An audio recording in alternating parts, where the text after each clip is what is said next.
ಶ್ರೀ ಪರಾಭವನಾಮ ಸಂವತ್ಸರ ಉತ್ತರಾಯಣ ಗ್ರೀಷ್ಮ ಋತು ಅಧಿಕ ಜ್ಯೇಷ್ಠ ಮಾಸ ಕೃಷ್ಣ ಪಕ್ಷವಾಗಿದೆ. ಈ ದಿವಸ ಶುಕ್ರವಾರವಾಗಿರ್ತಕ್ಕಂಥದ್ದು. ಪಂಚಮಿ ತಿಥಿ, ಶ್ರವಣ ನಕ್ಷತ್ರ.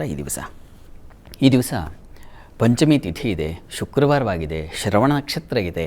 ಈ ಸಂದರ್ಭದಲ್ಲಿ ನಾವು ಏನು ಮಾಡಬೇಕಪ್ಪ? ಲಕ್ಷ್ಮೀ ನಾರಾಯಣರನ್ನು ಸ್ಮರಣೆ ಮಾಡಬೇಕು. ಶುಕ್ರವಾರ ಮತ್ತು ಶ್ರವಣ ನಕ್ಷತ್ರ ಸೇರಿದೆ. ವಿಷ್ಣುವಿನ ನಕ್ಷತ್ರ ಆ ಭಾರ್ಗವಿಯ ವಾರದಲ್ಲಿ ಬಂದಿರತಕ್ಕಂಥದ್ದು ಬಹಳ ವಿಶೇಷ.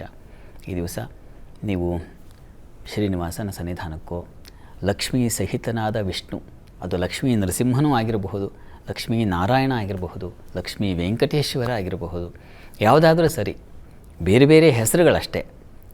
ದೇವಸ್ಥಾನಗಳು ಬೇರೆ ಬೇರೆ ಇದೆ ಆದರೆ ಅಲ್ಲಿ ನೆಲೆಸಿರುವುದು ಲಕ್ಷ್ಮೀ ಸಹಿತನಾದ ವಿಷ್ಣು. ಹೀಗಾಗಿ ಆ ಸನ್ನಿಧಾನಕ್ಕೆ ಹೋಗಿ ಲಕ್ಷ್ಮೀ ನಾರಾಯಣ ಹೃದಯ ಪಾರಾಯಣ ಮಾಡಿದ್ರೆ ತುಂಬ ಒಳ್ಳೆಯದು ಅಂತ, ಈ ದಿವಸ ಒಳ್ಳೆಯ ಸತ್ಫಲವನ್ನು ಪಡೀಬಹುದು ಅಂತ ಹೇಳಿದೆ. ಹೀಗಾಗಿ ಈ ದಿವಸ ತಾವು ಹೋಗಿ ಅಲ್ಲಿ ಲಕ್ಷ್ಮೀ ಹೃದಯವನ್ನು ನೀವೇನಾದರೂ ಪಠನ ಮಾಡಿದರೆ, ಇದಂ ರಹಸ್ಯಂ ಹೃದಯಂ ಸರ್ವಕಾಮ ಫಲಪ್ರದಂ ಅಂತ ಹೇಳಿದೆ. ಅದು ಎಷ್ಟು ಮಾಡಬೇಕು? 5,000 ಹೇಳಿದೆ. 5,000 ಬಾರಿ ಈ ಲಕ್ಷ್ಮೀ ಹೃದಯವನ್ನು, ಲಕ್ಷ್ಮೀ ನಾರಾಯಣ ಹೃದಯ ಸ್ತೋತ್ರವನ್ನು ಹೇಳಿಕೊಂಡ್ರೆ ಪುರಶ್ಚರಣ ಮುಚ್ಯತೆ ಅಂತ ಹೇಳುತ್ತಲ್ಲಿ. ಆ ಪುರಶ್ಚರಣೆ ಮಾಡಿದ್ರೆ ನೋಡಿಪ್ಪ, ಸರ್ವಕಾಮ ಫಲಪ್ರದಂ ಅಂತ. ಯಾವ ಬಯಕೆಯಿಂದ ವಸ್ತುತಃ ಇದನ್ನು ಮಾಡ್ತಕ್ಕಂಥದ್ದು ದಾಂಪತ್ಯದಲ್ಲಿ ಅನುರಾಗ ಸಿದ್ಧಿಗೆ, ಗಂಡ ಹೆಂಡತಿ ಮಧ್ಯೆ ಈಗಿನ ಜನ್ರೇಷನಲ್ಲಿ ಜೆನ್ಜಿಗಳಲ್ಲಿ ಈಗೂ ಬಹಳ ಇದೆ. ಗಂಡ ಹೆಂಡತಿ ಸಣ್ಣ ಪ್ರಮಾಣದಲ್ಲಿ ಏರುಪೇರಾಗ್ಬಿಟ್ರು. ಯಾಕಂದರೆ ಇಬ್ಬರೂ ದುಡಿತಾ ಇರ್ತಾರೆ. ವಸ್ತುತಃ ಒಬ್ಬರ ಮುಖ ಒಬ್ಬರು ನೋಡೋದೇ ಕಷ್ಟವಾಗಿರುತ್ತೆ. ಒಬ್ಬೊಬ್ಬರಿಗೆ ಒಂದೊಂದು ಥರ ಶಿಫ್ಟ್ಸ್ ಇರುತ್ತೆ. IT ಫೀಲ್ಡ್ಗಳಲ್ಲಂತೂ ಒಬ್ಬರ ಮುಖ ಇನ್ನೊಬ್ಬರು ನೋಡಬೇಕಾದ್ರೆ ಶನಿವಾರದವರೆಗೆ ಕಾಯಬೇಕು. ಅಂಥ ಪರಿಸ್ಥಿತಿ ಇದೆ. ಇಂತಹ ಸಂದರ್ಭಗಳಲ್ಲಿ ಪ್ರೀತಿ ಅನುರಾಗ ಹೇಗೆ ಬೆಳೆಯೋಕ್ಕೆ ಸಾಧ್ಯ? ಸ್ವಭಾವವನ್ನು ಅರ್ಥ ಮಾಡಿಕೊಳ್ಳೋದು, ಸ್ವಭಾವ ಸಂಯೋಗವಾಗೋದೇ ಕಷ್ಟ. ಹೀಗಾಗ್ಬಿಟ್ಟಿದೆ. ಹೀಗಾಗಿ ಅಂಥವರಿಗೆ ಯಾರು ಗಂಡ ಹೆಂಡತಿ ಒಬ್ಬರ ಮುಖ ಪ್ರೀತಿಯಿಂದ ವಿವಾಹ ಆಗಿರ್ತಾರೆ, ವಿವಾಹ ಆದಮೇಲೆ ಮಾರಿ ಬಂದು ಒಕ್ಕರಿಸ್ಬಿಡುತ್ತೆ ಇಬ್ಬರ ಮಧ್ಯೆ.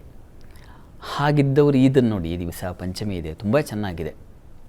ಈ ದಿವಸ ಅದನ್ನು ಏನಾದರೂ ಹೇಳಿಕೊಂಡ್ರೆ, ಅಥವಾ ಒಂದು ಜೇನನ್ನು ಅಭಿಮಂತ್ರಿಸಿ ಲಕ್ಷ್ಮೀ ನಾರಾಯಣ ಹೃದಯ ಆ ಸ್ತೋತ್ರದಲ್ಲಿ ಆ ಜೇನನ್ನು ಇಬ್ಬರು ಪ್ರಸಾದವಾಗಿ ತಗೊಂಡ್ರೆ, ಪ್ರಯತ್ನ ಮಾಡಿ, ನಂಬಿಕೆಯಿಂದ ಮಾಡಿ, ವಿಶ್ವಾಸದಿಂದ ಮಾಡಬೇಕು. ಒಂದು ಔಷಧಿ ತಗೊಳ್ಳುವಾಗ ನಾವು ಹೇಗೆ ನಮ್ಮ ಫ್ಯಾಮಿಲಿ ಡಾಕ್ಟರ್ ಹತ್ರಕ್ಕೆ ಹೋದರೆ ಇದು ಕೊಟ್ಟರೆ ಇದು ಈ ರೋಗ ನಿವಾರಣೆ ಮಾಡುತ್ತೆ, ಅವ್ರು ಕೊಟ್ಟ ಮಾತ್ರೆಯ, ಅವರು ಕೊಟ್ಟ ಇನ್ಯಾವುದೋ ಒಂದು ಟ್ರೀಟ್ಮೆಂಟ್, ಅದು ಆ ವಿಶ್ವಾಸದಲ್ಲಿ ನೀವು ಈ ಒಂದು ಲಕ್ಷ್ಮೀನಾರಾಯಣ ಹೃದಯ ಆ ಅಭಿಮಂತ್ರಿತವಾದ ಜೇನನ್ನು ಸ್ವೀಕರಿಸಿದರೆ ಇದು ಪರಮೌಷಧ, ಇದು ಪ್ರಸಾದ ಔಷಧ. ಅದನ್ನು ತಗೊಂಡು ಆ ಪ್ರಸಾದ ತಗೊಳ್ಳಿ, ನೋಡಿ.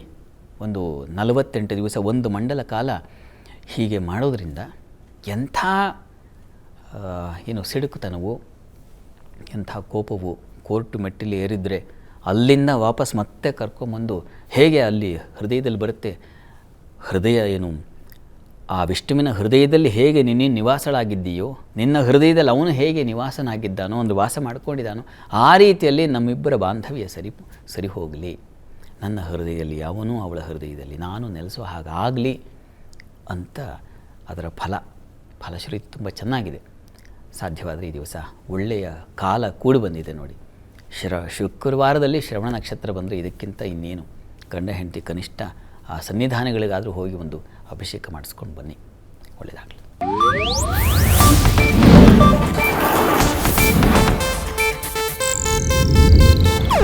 ಇದು ಏಷ್ಯಾನೆಟ್ ನ್ಯೂಸ್ ನೆಟ್ವರ್ಕ್ ಪ್ರಸ್ತುತಿ.